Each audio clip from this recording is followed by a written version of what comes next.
A recent first-person account by a neurosurgeon in the New York Times entitled "How Long Have I Got Left?" discusses the challenges patients and doctors face with terminal diagnoses. Here to discuss those challenges is Dr. Scott Irwin. He's Director of Psychiatry and Psychological Services at UC San Diego Moores Cancer Center.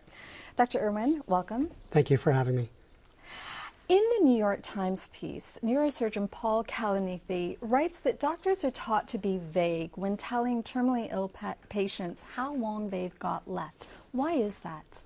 I wouldn't say doctors are taught to be vague. I think that it's hard to predict exactly when somebody may die.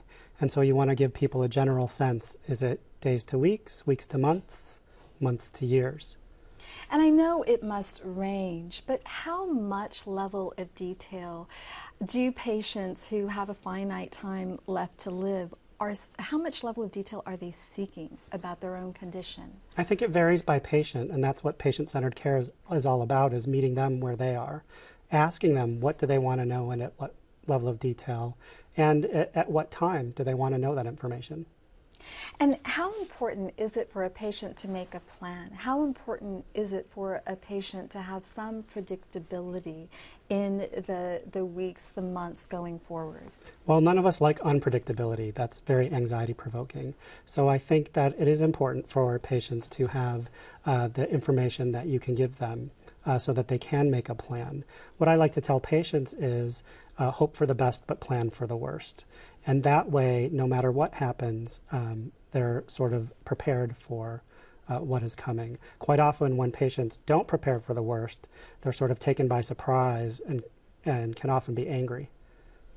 So you're a psychiatrist. What specifically is your role in caring for terminally ill patients? So my role is to support the cancer care team in providing whatever needs they have in helping care for their patients. So as part of whole patient care, there may be psychiatric issues like clinical depression. There may be psychological issues like having trouble coping or adjusting. There may be social issues like how do I pay my bills.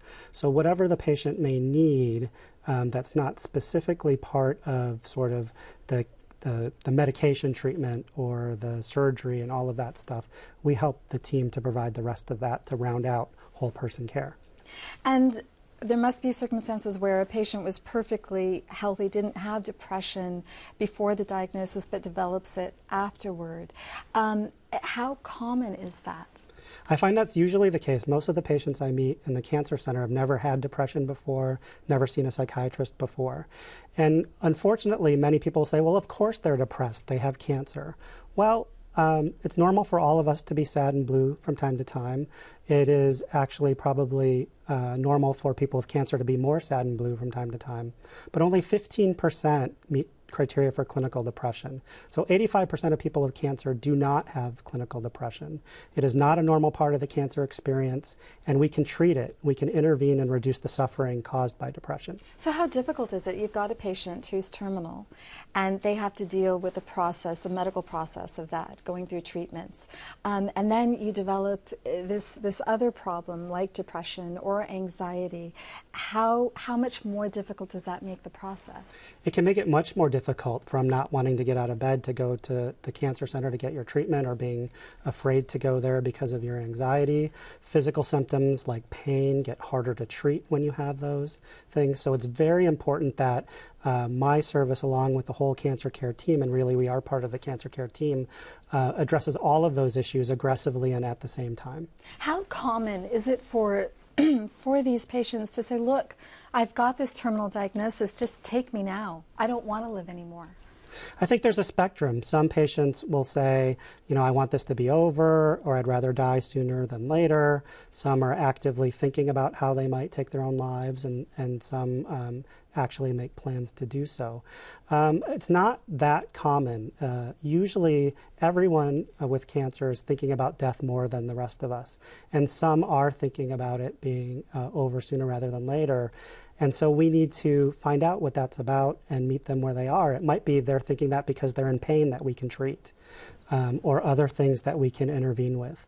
And quite often just normalizing that, saying, I understand that that's part of your experience and that's normal and nothing to worry about, can be so relieving to patients. Dr. Irwin, thanks so much for coming on the program. Thank you so much for having me.